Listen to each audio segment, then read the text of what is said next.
selain pujian sembah.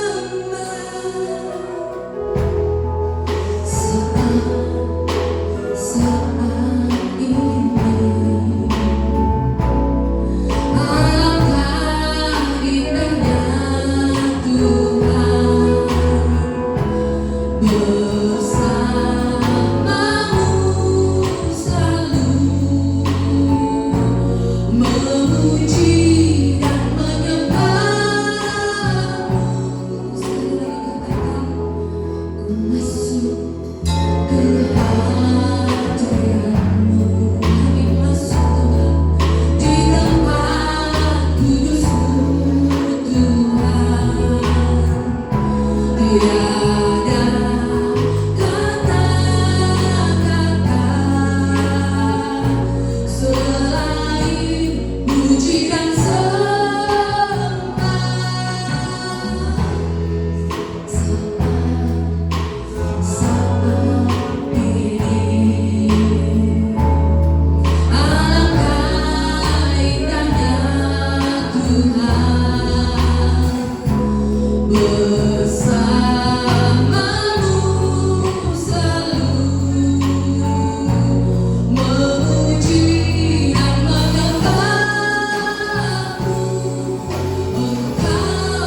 kami dapat berkata, Tuhan, aku mau di sana. Aku mau di sana Tuhan. Aku tidak mau tertinggal Tuhan. Terima kasih Bapa. Terima kasih Tuhan. Haleluya. Terpuji akan nama-Mu Tuhan. Amin. Haleluya. Terima kasih Tuhan. Kami bersyukur ini saatnya kami akan menyambut firman-Mu Tuhan. Karena kami rindu untuk kami mengenal-Mu ya Aba.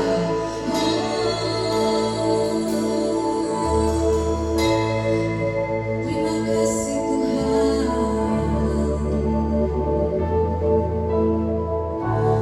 In all my life you have been faithful. In all my life you have been so, so good. With every breath that I am able, I will sing of the goodness of God. Katakan bersama-sama. In all my life you have been faithful. Dalam seluruh hidupku Engkau selalu setia. Terima kasih Tuhan. Dalam seluruh hidupku Engkau sangat baik. Dengan segala yang ada padaku, setiap helai nafasku yang aku punya Tuhan, aku akan memuji, menyembah tentang kebaikan-Mu. Haleluya. In all my life you have been faithful. Oh, in all my life you have been so, so good. In every breath that I am able, I will sing of the goodness of God. Sekali lagi katakan, in all my life you have been faithful. In all my life you have been so, so good. In every breath that I am able, I will sing of the goodness of God. I will sing. I will sing of the goodness of God. Katakan sekali lagi.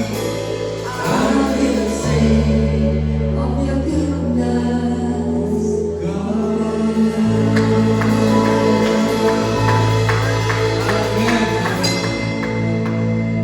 Ya, shalom Bapak Ibu yang dikasih dalam Tuhan. Hari ini saudara kita akan dilayani oleh seorang hamba Tuhan yang luar biasa dari Sulawesi, saudara. Dan dia ada bersama saudara kita. Mari kita sambut.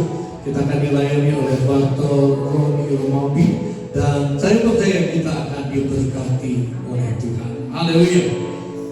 Shalom keluarga GBI Prima Harapan yang diberkati Tuhan. Puji Tuhan, selamat hari Minggu. Terima kasih atas sebuah kesempatan yang baik. Hari ini saya bisa menyampaikan kebenaran firman Tuhan untuk kita semua. Terima kasih juga untuk Gembala Sidang, Pendeta Agus Setiawan, untuk kesempatan yang baik untuk saya bisa berbagi sharing kepada saudara di pagi hari ini.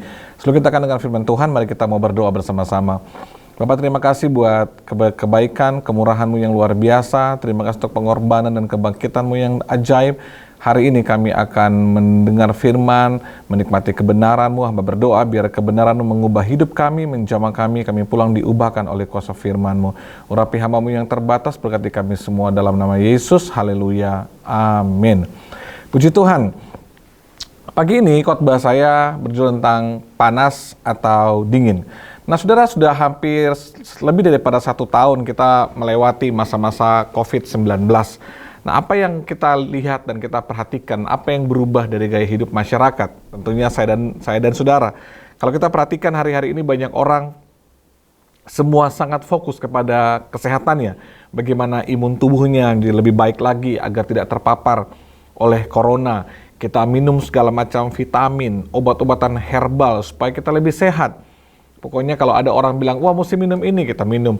Wah mesti minum ini, kita minum. Imunnya kita jaga dengan baik. Kita berolahraga, ada orang mulai jogging, mulai naik sepeda, semua kita lakukan, saudara, supaya kita lebih sehat, supaya kita tidak kena corona.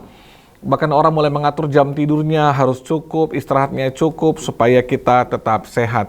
Ini adalah hal yang jauh lebih baik dan sangat baik, saudara. Kita sangat menjaga kesehatan kita sehingga tubuh kita menjadi lebih sehat. Dan ternyata baru waktu lalu saya perhatikan kita menjadi sangat jarang untuk ke rumah sakit. Bahkan saya perhatikan kedua orang anak saya yang biasanya tuh terkadang dalam 1 bulan suka ke dokter karena sakit.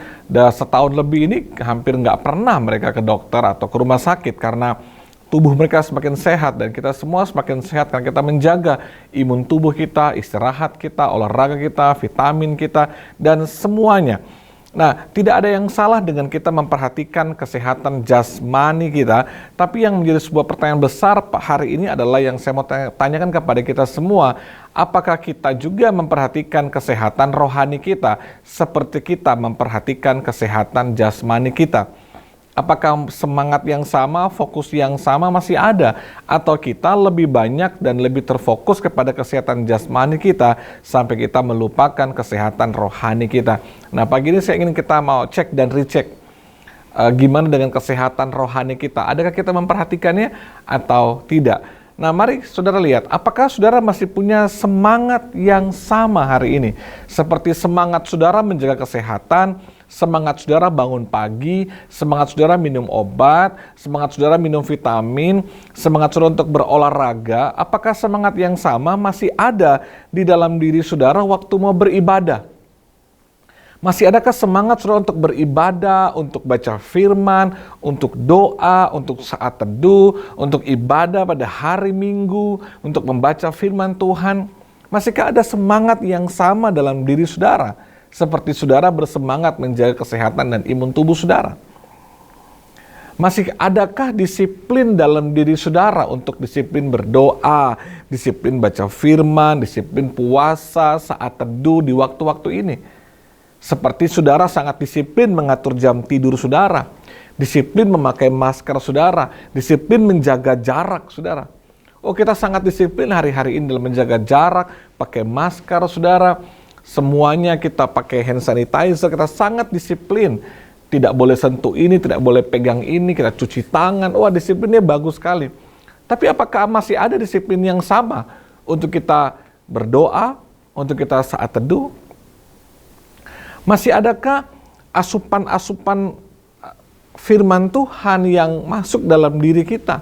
Seperti kita sangat disiplin sekali minum vitamin, saudara, minum obat-obat herbal.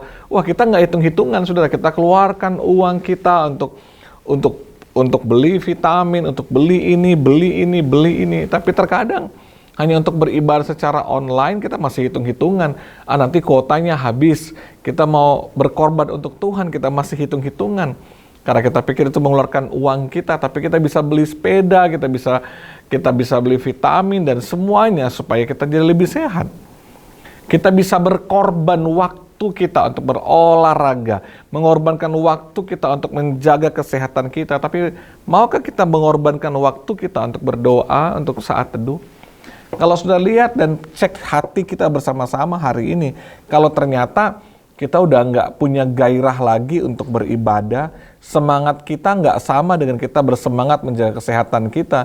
Kalau mau olahraga kita lebih semangat, kalau mau datang doa kita nggak semangat. Kalau mau olahraga, wah kita gairahnya luar biasa, wah besok saya mesti bangun pagi nih, mesti berolahraga. Tapi masih adakah gairah kita waktu kita, wah besok pagi mesti saat teduh, mesti ibadah, mesti pelayanan, mesti baca firman. Kalau sampai saudara, gairah kita, semangat kita, pengorbanan kita untuk hal yang bersifat rohani lebih menurun, tapi gairah semangat kita untuk kesehatan jasmani kita lebih tinggi, ada yang salah dengan kita. Maksud saya dari firman Tuhan ini adalah begini saudara, kita harus seimbang atau balance dalam kehidupan kita.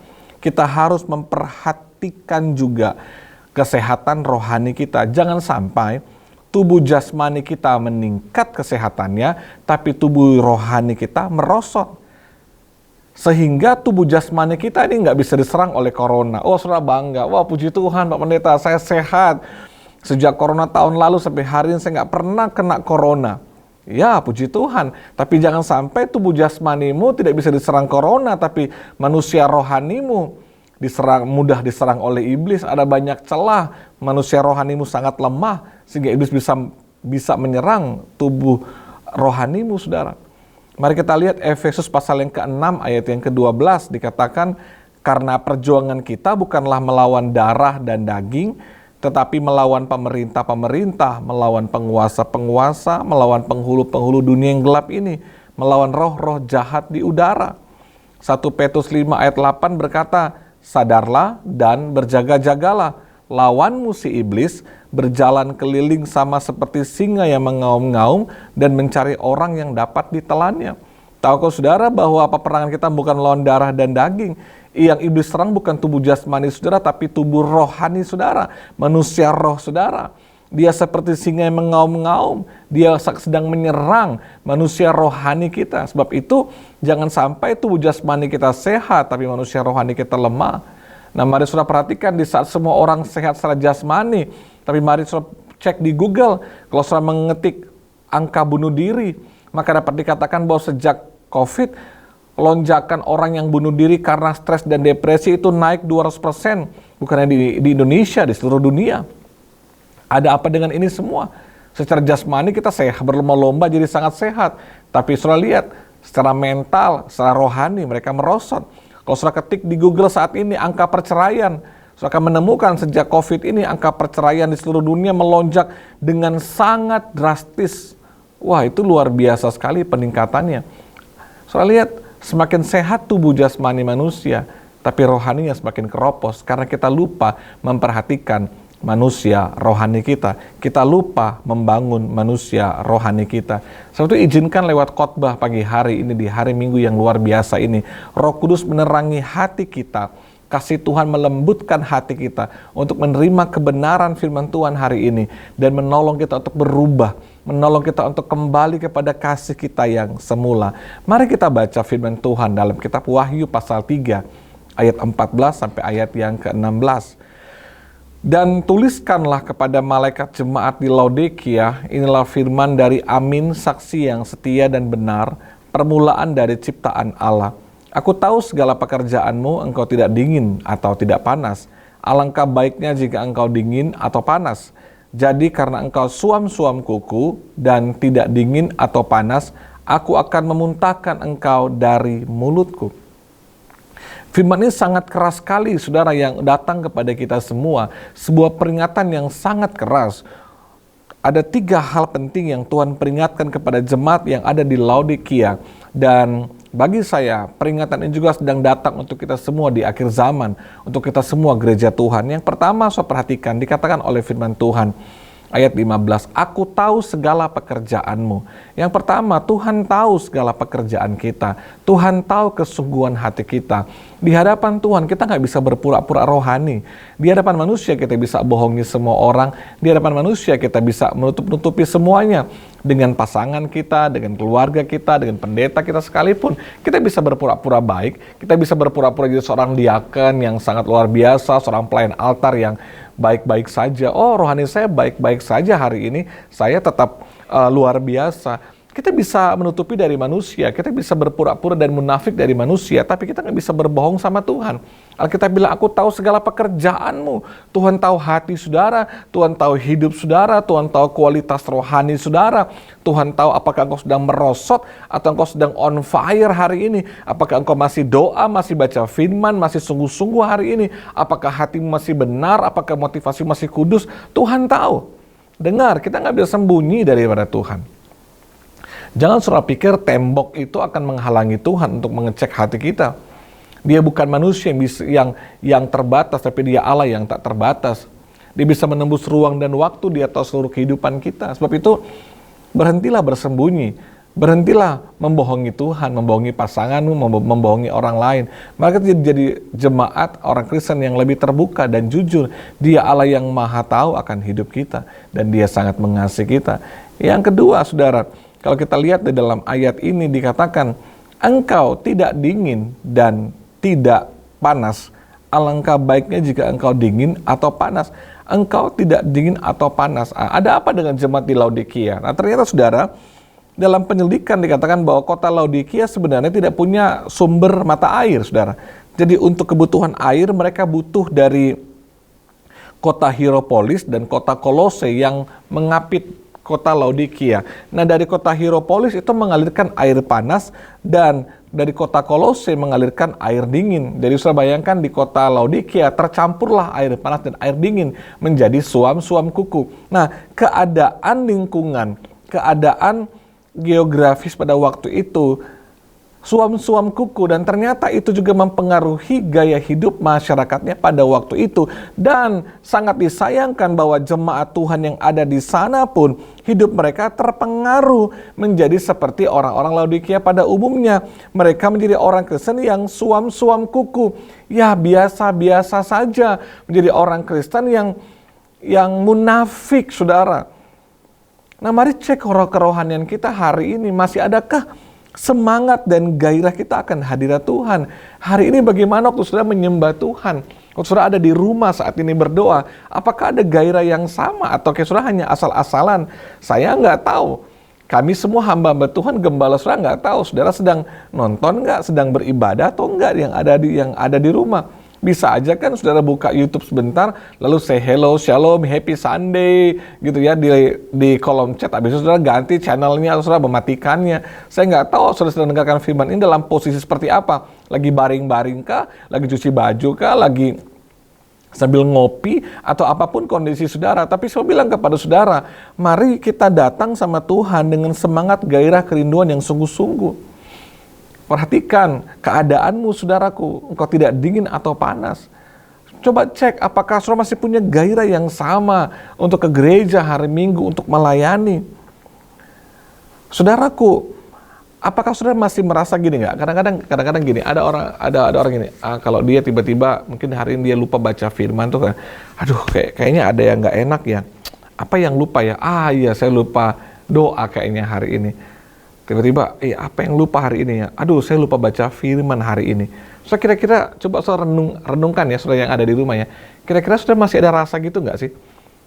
Kalau saudara nggak ke gereja hari Minggu, terus aduh kayaknya ada yang kurang hari Minggu ini ya. Oh iya, saya belum ke gereja. Perhatikan saudara, kalau sampai saudara udah nggak punya rasa itu, saudara nggak doa tiap hari, udah nggak baca-baca firman, udah nggak pernah saat teduh, udah nggak pernah penyembahan, dan saudara rasa biasa-biasa aja, kayaknya nggak ada yang spesial, kayaknya nggak ada yang berkurang di hidup saya. Hati-hati, mungkin kau sudah mulai tawar hati dan menjadi dingin, saudara. Mungkin kau sudah suam-suam kuku hari ini. Kalau tiba-tiba sudah nggak punya rasa apapun lagi, udah nggak punya gairah lagi, kayaknya aduh pelayanan lagi. Kalau sudah ngomong gini, aduh hari Minggu lagi. Kalau sampai ke gereja dan melayani jadi kayak beban di hati saudara sedang suam-suam kuku. Mari perhatikan keadaan saudara. Masih adakah rasa takut akan Tuhan dalam hidup saudara? Tiba-tiba saudara jatuh dalam dosa, saudara aduh salah nih kayaknya. Aduh tadi perkataan saya salah nih. Lalu doa, Tuhan ampuni saya, Tuhan saya salah. Adakah saudara masih punya rasa itu? Atau saudara jatuh dalam dosa, saudara melakukan pelanggaran, dan bagi saudara biasa aja, kayak nggak ada apa-apa, dan rasanya nggak ada apa-apa aja. Dan berbahaya kalau tiba-tiba iblis membisikkan kepada saudara, sudah Tuhan ngerti, Tuhan tahulah kamu lemah, dan saudara pikir, oh Tuhan mengerti, Tuhan kompromi. Sebentar saudara, bukan itu berarti Tuhan kalau Tuhan diam dan Tuhan setuju dengan tindakan dan perbuatan saudara. Kalau sepertinya Tuhan diam dan tidak berbuat apapun, saudara, berarti itu Tuhan masih kasih kesempatan untuk engkau bertobat dan berbalik kepada jalannya Tuhan. Sebab itu mari hari ini saudara, perhatikan keadaan saudara. Kalau hari ini engkau berbuat dosa, jatuh dalam dosa, tinggal dalam dosa, dan engkau tidak merasa apapun, kayak tidak ada getaran lagi dalam dirimu, udah nggak ada rasa apapun lagi, dan engkau pikir kau jatuh di hal yang sama, terikat terus dan tidak terlepas, dan engkau masih merasa kayaknya biasa-biasa aja, ada yang salah dengan diri saudara. Mari kita bertobat, kita berbalik hari ini saudara. Engkau sedang menjadi orang Kristen yang suam-suam kuku. Jangan sampai engkau sehat secara jasmani, corona nggak bisa menyerang tubuh jasmanimu, tapi manusia rohanimu telah redup bahkan mati. Engkau sudah kehilangan apinya Tuhan, sudah nggak ada roh lagi yang menyala-nyala untuk doa, untuk nyembah, untuk melayani Tuhan, untuk beribadah, kerinduan mulai hilang. Mari perhatikan hasilnya, akibatnya di bagian yang ketiga. Di ayat ini dikatakan begini. Jadi karena engkau suam-suam kuku dan tidak dingin atau panas, apa yang akan terjadi saudara? Tuhan bilang, aku akan memuntahkan engkau dari mulutku. Tuhan akan memuntahkan. Dalam bahasa Yunani dipakai kata emeo. Ini adalah sebuah sanksi yang sangat berat. Memuntahkan dari mulutnya Tuhan. Itu menggambarkan satu rasa muak dan penolakan. Bayangkan saudara, penolakan. Tuhan sudah menolak kita. Gitu ya. Ini sama dengan Matius 7 ayat 23 yang berkata begini, pada waktu itulah aku akan berterus terang kepada mereka dan berkata, aku tidak pernah mengenal kamu, hanyalah engkau daripadaku, kamu sekalian pembuat kejahatan. Muak, Tuhan mau muntahkan, Tuhan bilang, enyahlah engkau. Itu sama saudara, Tuhan sudah tolak. Waduh, perkataan ini keras sekali. Kenapa Tuhan sampai marah segitunya, saudara? Saya pikir, wah, kenapa kasih karunia Tuhan kayaknya udah nggak berlaku ya? Saudara, dalam konteks ini, kenapa Tuhan sampai muak? Kenapa Tuhan sampai mau muntahkan? Kenapa Tuhan sampai tolak? Sampai dibilang, enyahlah engkau. Ini karena apa, saudara? Kita sudah tahu keadaan kita, rohani kita udah tahu dosa yang kita lakukan terus menerus. Kita udah tahu kita sedang kehilangan gairah. Kita tahu, kita sadar. Dan kita tetap tinggal di dalam keadaan suam-suam kuku. Maka Tuhan marah, Tuhan muntahkan, Tuhan enyahkan. Kenapa? Karena terkadang kita udah tahu kita salah, kita udah tahu kita dalam keadaan suam-suam kuku, kita sadar. Tapi sudah sengaja dan tetap tinggal dalam keadaan suam-suam kuku. Roh Kudus sudah berbicara sama saudara, sudah menegur engkau beberapa kali lewat mimbar khotbah, lewat perkataan seorang hamba Tuhan, lewat suara Tuhan yang lembut datang kepada saudara.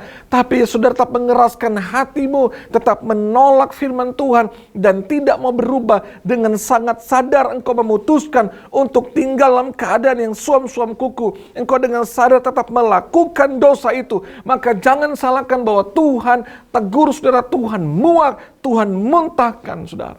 Kenapa? Karena dengan sengaja dan sadar kita tetap tinggal di dalamnya dan terikat di dalamnya dan menikmati semua keadaan yang buruk itu. Sebab itu saudaraku, sadarlah dan bertobatlah dan berbaliklah, kembalilah kepada Tuhan. Bangkitkan kembali semangatmu untuk beribadah. Bangkitkan kembali semangatmu untuk saat teduh, untuk doa, baca firman, melayani Tuhan. Kalau hari ini kau merasa, iya Tuhan, aku udah jauh daripada Tuhan. Aduh iya ya, keadaan setahun ini buat aku menjadi kering. Membuat aku kehilangan gairah, membuat aku kehilangan fokus untuk sungguh-sungguh dengan Tuhan. Waduh, aku udah terlalu jauh daripada Tuhan. Aku udah meninggalkan kasihku yang mula-mula. Sebab itu mari kembali sama Tuhan saat ini. Kalau saudara dengar firman Tuhan saat ini, maka ini saatnya kau kembali bertobat kepada jalannya Tuhan. Saudaraku, jangan merasa bahwa waktu ini masih lama. Masih panjang. Saya masih muda. Masih lama lah. Sebentar lagi lah. Dengarkan baik-baik firman Tuhan hari ini. Dengarkan baik-baik. Bukan saudara yang mengatur waktunya Tuhan. Semua ada di tangan Tuhan. Siapa yang mau tahu waktu hidup saudara? Nggak ada yang tahu. Nggak ada yang tahu. Jangan pernah merasa terlalu muda. Jangan pernah merasa saya sangat sehat. Jangan pernah merasa bahwa masih lama lagi, sebentar lagi. Nggak ada yang tahu kapan waktu kita berakhir. Tapi pagi hari ini, kalau nafas hidup masih engkau bisa hirup, saudara masih bisa dengar khotbah pagi hari ini. Jangan berlama-lama. Kembali sama Tuhan. Jangan berlama-lama tinggal dalam keadaan itu. Mari kembali berseru sama Tuhan. Tuhan, kobarkan kembali kasihku yang mula-mula. Biar api rohmu membakar aku kembali. Mari kembali dengan Tuhan. Kembali ke rumah Tuhan. Kembali pada salib Kristus. Mari datang lagi ke gereja. Minta gembalamu doakan. Untuk kembali sungguh-sungguh di dalam Tuhan. Mari kita lihat Wahyu 3 ayat 19-21. Barang siapa ku kasihi, apakah saudara dikasihi oleh Tuhan? Yang dikasihi Tuhan katakan amin. Maka ayatnya bilang gini, ia ku tegur dan ku hajar. Jadi kalau firman Tuhan hari ini kayaknya keras banget buat saudara, berarti Tuhan mengasihi saudara. Karena dikatakan barang siapa ku kasihi, ia ku tegur dan ku hajar. Sebab itu saudaraku, relakanlah hatimu dan bertobatlah. Ayo relakan hati saudara dan bertobatlah. Lihat, Alkitab bilang, aku berdiri di muka pintu dan mengetok. Jikalau ada orang yang mendengar suaraku dan membukakan pintu, aku akan masuk mendapatkannya dan aku akan makan bersama-sama dengan dia dan ia bersama-sama dengan aku. Barang siapa menang, ia akan kududukan bersama-sama dengan aku di atas tahtaku. Sebagaimana aku pun telah menang dan duduk bersama-sama dengan Bapakku di atas tahtanya. Hari ini, pagi hari ini, kalau sudah mendengarkan firman Tuhan ini, ada kesempatan bagi saudara untuk bertobat dan kembali sungguh-sungguh. Ada kesempatan bagi saudara untuk kembali kepada jalannya Tuhan. Karena Tuhan mengasihi saudara. Karena Tuhan mencintai saudara. Karena Tuhan ingin engkau menikmati kekekalan bersama dengan Dia. Duduk semeja sehidangan dengan Dia. Dan menikmati surga yang kekal bersama dengan Tuhan Yesus. Saudaraku, jemaat yang dikasihi, keluarga GBI yang saya sangat kasihi, mari kembali sama Tuhan, bertobatlah karena Tuhan mengasihi saudara. Mari kembali pada kasihmu yang mula-mula, jangan suam-suam kuku. Mari kita kembali kepada Tuhan. Mari kita berdoa buat firman Tuhan.